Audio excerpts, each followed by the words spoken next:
கர்த்தருடைய பரிசுத்த நாமத்துக்கு ஸ்தோத்திரம். கர்த்தர் நல்லவர். யோவான் 14ஆம் அதிகாரம் 12ஆம் வசனம். இயேசுவின் நாமம் மட்டுமே மகிமைப்படுவதாக. மெய்யாகவே மெய்யாகவே நான் உங்களுக்கு சொல்லுகிறேன், நான் என் பிதாவின் இடத்திற்கு போகிறபடினால் என்னை விசுவாசிக்கிறவன் நான் செய்கிற கிரியைகளை தானும் செய்வான், இவைகளை பார்க்கிலும் பெரிய கிரியைகளையும் செய்வான்.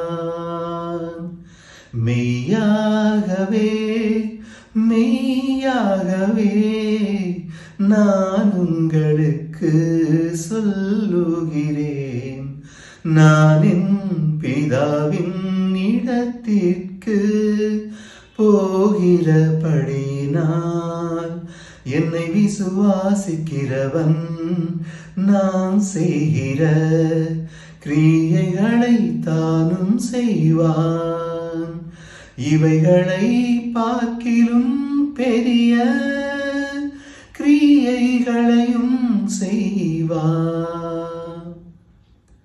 கர்த்தர் நாமம் மட்டுமே மகிமைப்படுவதாக. இயேசுவானவர் கடைசியாக சீஷர்களிடத்தில் பேசின இந்த வசனம் பாடலாக பாடினேன். கர்த்தர் நாமம் மட்டுமே மகிமைப்படுவதாக.